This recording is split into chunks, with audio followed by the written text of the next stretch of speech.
Olá, está começando pela TV Mackenzie mais um Café Pensamento, o programa para aqueles que não têm medo de debate. Hoje nós temos aqui a presença da professora Fulvia Zega, da Universidade de Gênova, que é uma das grandes brasilianistas na Itália. Professora Fulvia, muito obrigado por ter aceito o nosso convite. Hoje nós vamos falar sobre essa questão do Brasil, né? Ou seja, como que o Brasil é conhecido na Itália. Para começar, professora, obrigado por ter vindo aqui, né, mais uma vez. E eu gostaria de perguntar à senhora como é que começou o seu interesse pelo Brasil? Obrigada pelo convite, eu sou muito feliz de ficar aqui com você. E o meu interesse pelo Brasil é um interesse que fica tem muito tempo. Eu estava na faculdade de História da Universidade de Gênova quando a professora Chiara Evangelista começou a fazer um curso de História da América Latina. E eu conheci para a primeira vez a história desse continente que ficava da outra parte do oceano. Eu comecei a me apaixonar na história do Brasil, também da Argentina, e pois que eu estava fazendo um trabalho sobre o nazismo naquela época, eu decidi de transportar esse assunto na história brasileira. Então comecei a estudar a difusão dos ideais nazistas e fascistas na Argentina e no Brasil. E era o 2001, a primeira vez que eu cheguei aqui com uma bolsa do Ministério do Exterior da Itália. Fiquei aqui um pouco de tempo e depois essa paixão por esse continente não me abandonou mais. E eu fiz o meu doutorado sobre a história do Brasil e ainda sigo trabalhando sobre a história do Brasil. E o que especificamente que a senhora trabalhou em relação à história do Brasil? Eu trabalhei particularmente sobre a época Vargas, sobre o Estado Novo e sobre as relações que o Estado Novo tive, por um lado, com os totalitarismos europeus, com o nazismo e com o fascismo. E, por outro lado, a relação interna ao Brasil do Estado Novo com os imigrantes italianos, particularmente italianos e alemães. Esse é o meu principal assunto de pesquisa. Uhum. E nesse assunto de pesquisa, o que tem se desdobrado? Quais são os seus novos interesses de pesquisa em relação ao Brasil? Agora eu tenho eu tento continuar um pouco a pesquisa nessa época. Estou virando para... Essa época dos anos 30? Dos anos 30. Dos anos 30 até o 45, depois da Segunda Guerra. E estou tentando fazer uma pesquisa sobre a difusão da propaganda varguista e sobre as influências que a propaganda da Alemanha, na época nazista, e também do fascismo na Itália, as influências que essas tipologias de propaganda tive na propaganda varguista. E também estou começando um trabalho sobre as novelas brasileiras, a difusão das novelas brasileiras na Itália e o conhecimento, através da novela, da história brasileira na Itália, porque, de verdade, só os especialistas acabam não. O conhecimento do Brasil na Itália passa muito para vários estereótipos, assim, mas tem a novela Terra Nostra, que você claramente, até que todo mundo conhece, que na Itália tive um grande sucesso. Eu acho que são mais de 15 anos que a novela passa na televisão italiana e passa na RAI. Então, ela chegou para uma... A RAI, só para os nossos telespectadores saberem, é a TV, uma espécie de uma TV do Estado. Do Estado. É a TV do Estado, é a TV que até agora tem uma grande difusão na Itália. Todo mundo olha a RAI. As novelas brasileiras, de verdade, chegaram na TV privada, aquela que é Canale 5, RT4, que foi a primeira TV particular que existiu na Itália, e depois foram compradas pela TV pública e ainda hoje são transmitidas todos os dias. Tá. E qual é a impressão, né? Quer dizer, a senhora disse que geralmente o Brasil ainda tem uma visão, quer dizer, se tem uma visão muito estereotipada do Brasil na Itália, aliás, muitas vezes do mundo, né? Claro. Mas né, porque aqui, futebol, carnaval, Pelé, essas coisas que geralmente, embora todos os países também tenham o seu estereótipo, né? Mas a senhora falou das novelas. Também que tipo de estereótipo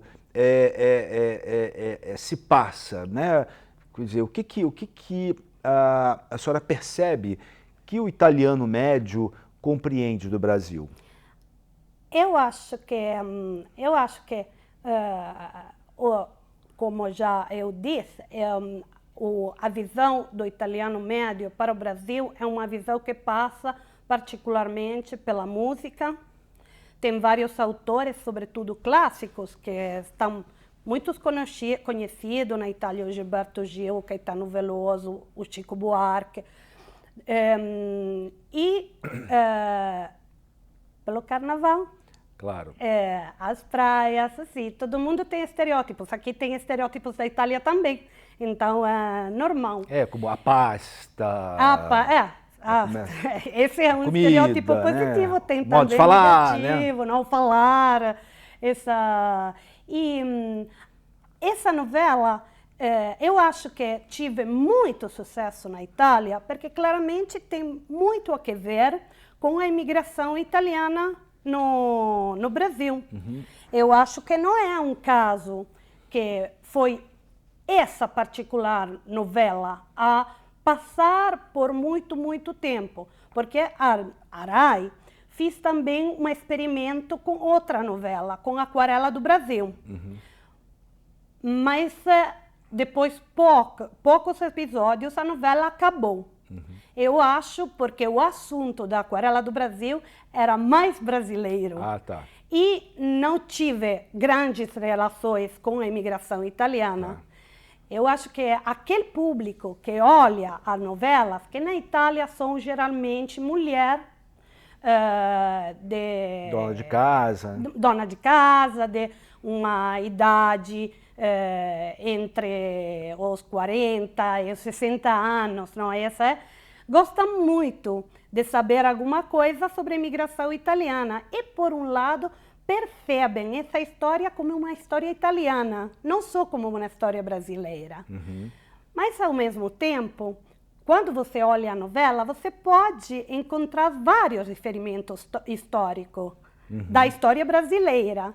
Então, eu acho que é muito bom a difusão dessa... Porque também alguma pessoa pode conhecer a história brasileira, os presidentes, sentido que nas novelas italianas não existe. Não. Ou seja, agora não. Na novela italiana não se faz uma relação, por exemplo, como Terra Nostra, que é uma questão da imigração, mas italiana, porém se fala questões históricas, questões sociais. Quer dizer, na Itália não tem essa conexão entre história, digamos assim, cultural do país e o script que a novela passa. Na Itália podem fazer aqueles que são contos históricos, por exemplo, você pode fazer uma novela sobre o Garibaldi. Essa tendência era mais frequente nos primeiros anos da televisão italiana, também nos anos 60, assim, onde passava frequente espetáculos sobre transmissões, novelas, sobre os personagens históricos. Tem sobre o Garibaldi, tem vários. Depois a tendência acabou e agora é mais difícil. Eles fazem, existem várias novelas de assunto histórico, mas são muito mais vinculadas à fantasia, não à realidade da história, não à historicidade. Então, essa é Professora, a senhora tinha falado que, em relação ao Brasil, que Brasília é muito conhecida, né? Muitas vezes os italianos né, não conhecem o nome dos presidentes nossos aqui do Brasil, mas Brasília se conhece. Eu queria que a senhora falasse sobre essa questão, mas no nosso próximo bloco. E você continue aqui com a gente no Café Pensamento.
Presbiteriano Mackenzie, mostrando caminhos. O mundo oferece muita matéria-prima. Pedra, madeira, metais. Mas já imaginou ter que usar tudo isso exatamente do jeito que a gente encontra na natureza? Felizmente, o ser humano aprendeu a manipular os elementos que precisa para atender às suas necessidades. Com isso, ele criou novos materiais, como ligas metálicas, plástico, e aprendeu a aprimorá-los, deixando-os mais resistentes ou econômicos. São séculos de conhecimento acumulado e que hoje pode ser usado pelos engenheiros de materiais. Eles desenvolvem novos produtos, novas soluções e deixam as empresas mais eficientes e competitivas. Quer entrar para esse mercado inovador? Então faça um curso de graduação nessa área. Você vai estudar metalurgia, termodinâmica, bioquímica industrial, física experimental, entre outras matérias. E o mais importante, você vai se tornar um personagem da grande revolução tecnológica que o mundo vive hoje em dia. Mackenzie, um mundo para você.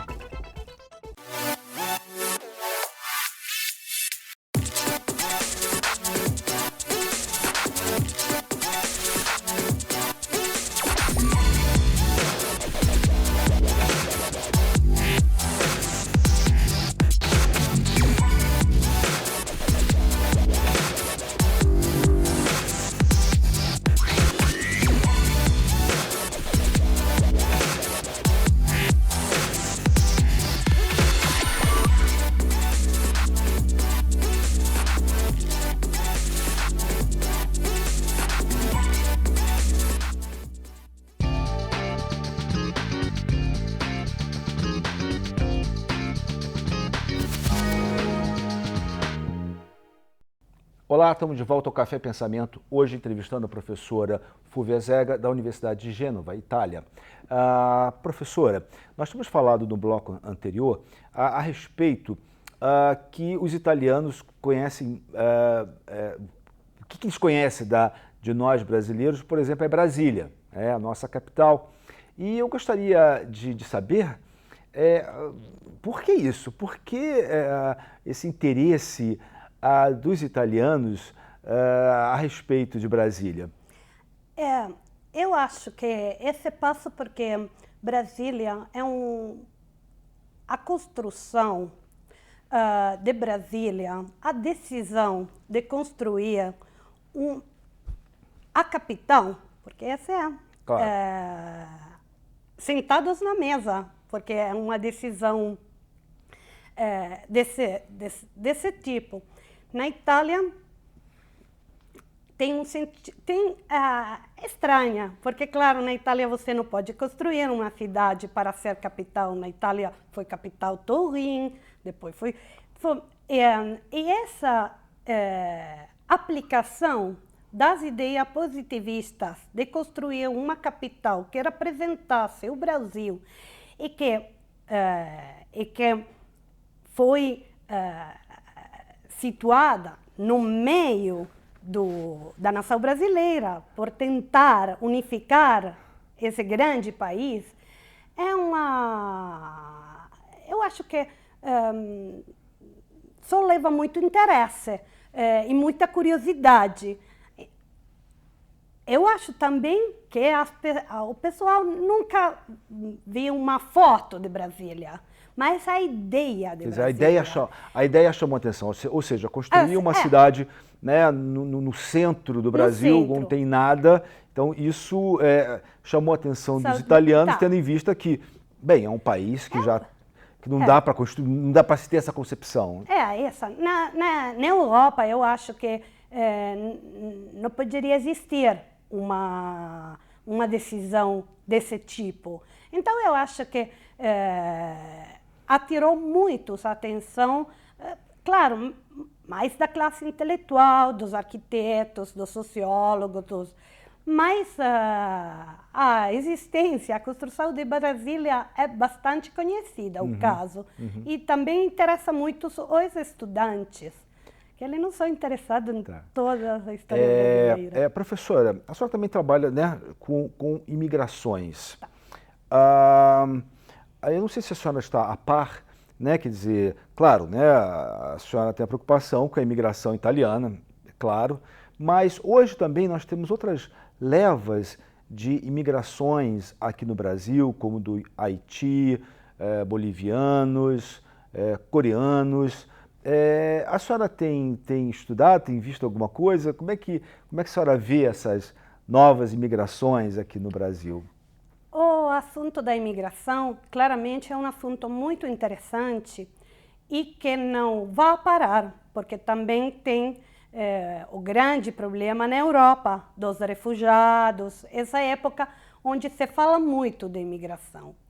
Eu, personalmente, não estudo a imigração contemporânea, porque na minha ideia da história, o historiador tem que estudar alguma coisa que fica longe, para ter a possibilidade de compreender melhor o que se passou, né? O que se passou. Essa é a minha.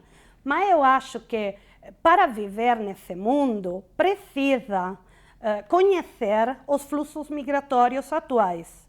Eu sou presidente eleita de uma associação, que é a Associação Areia, que trabalha sobre as fontes orais e tem um arquivo de documentos, de entrevistas, de documentos orais, onde uma grande parte é dedicada às imigrações atuais, que podem ser ou imigrações da América Latina à Europa, que foi para muito tempo um fluxo, ainda é um fluxo importante. Também tem várias coisas sobre as migrações internas ao país e ao continente.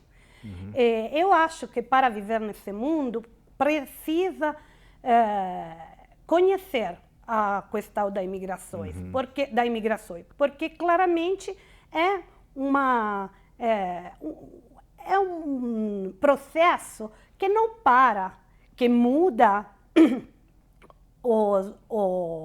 os sujeitos, que muda os países, mas quem sigue essa mesma dinâmica, né? É uma dinâmica. Mas, professora, a senhora como italiana, como é que a senhora vê esse fluxo imigratório, que na verdade a gente pode dizer também de imigrantes que na realidade são refugiados da Síria para a Europa, e a Itália é das portas de entrada. Como é que a senhora vê isso? E como a sociedade italiana tem recebido isso? Esse é um assunto bem Muito complexo. Muito complexo. Porque gerou muitas polêmicas na Itália, porque claramente, como você pode olhar sobre os jornais, a Itália é uma das maiores portas do ingresso dos migrantes e dos refugiados, porque chegam sírios, mas chegam africanos, nord-africanos. Então, nesse tempo de crise, a sociedade italiana teve uma resposta que foi, em algum tempo, bastante negativa. Essa é uma época, infelizmente, onde na Itália estão nascendo os movimentos populistas que utilizam os efeitos negativos e a propaganda contrária à imigração para obter sucessos políticos.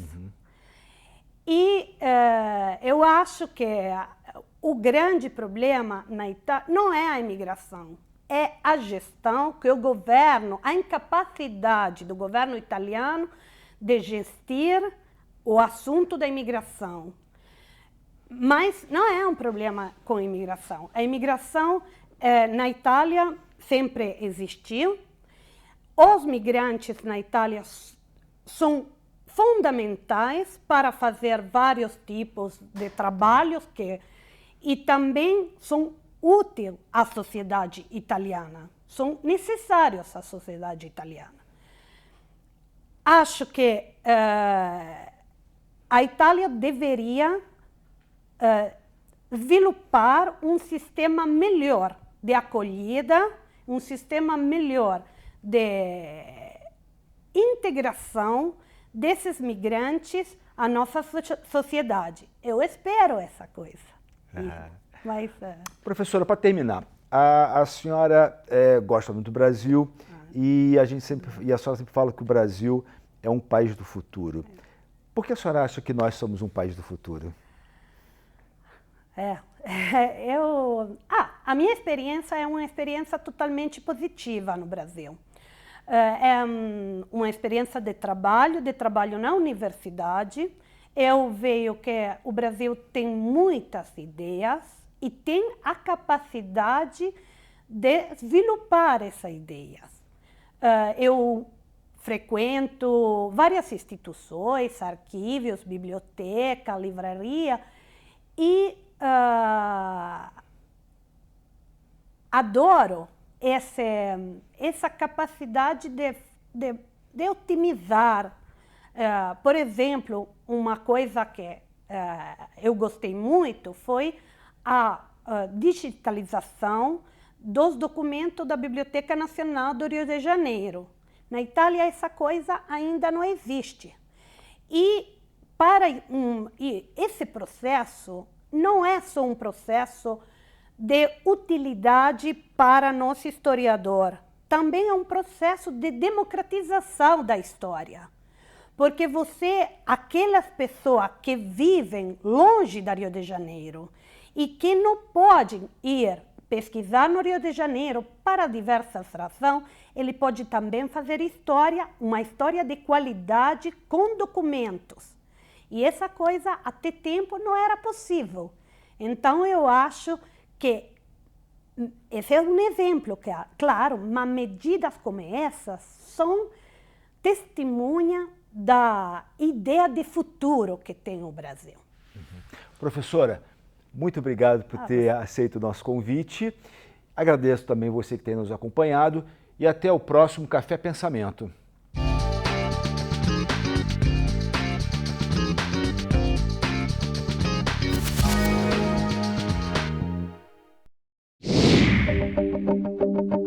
A aspirina é um remédio que todo mundo já usou um dia. Mas você sabe de onde surgiu a aspirina? Da casca de uma planta. Isso mesmo, a aspirina é produzida a partir da casca do salgueiro. E não é só aspirina não. muitos remédios têm ingredientes da natureza. Outros são criados a partir de pesquisas de moléculas e do uso calculado de substâncias químicas. Pois é, para fazer um remédio é preciso muita pesquisa e um profundo conhecimento científico. Um trabalho complexo e fascinante. Um conhecimento que você aprende no curso de farmácia. Nele você tem aulas de anatomia, genética, imunologia, biologia molecular, entre outras.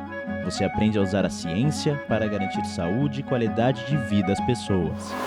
Mackenzie, há 140 anos formando gente que vai mudar o mundo. Olha que prédio enorme. Nele vivem centenas de pessoas.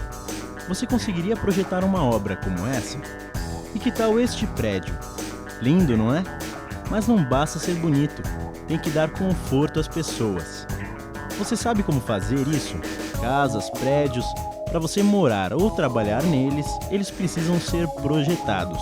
Tem que fazer cálculos, desenhos, prever os materiais. Você seria capaz de fazer isso? Um arquiteto, sim. Em um curso de arquitetura, você tem aulas de sistemas construtivos, paisagismo, conforto ambiental, estética e muitas outras. Você aprende a unir criatividade e ciência para melhorar a vida das pessoas. Mackenzie, há 140 anos formando gente que vai mudar o mundo.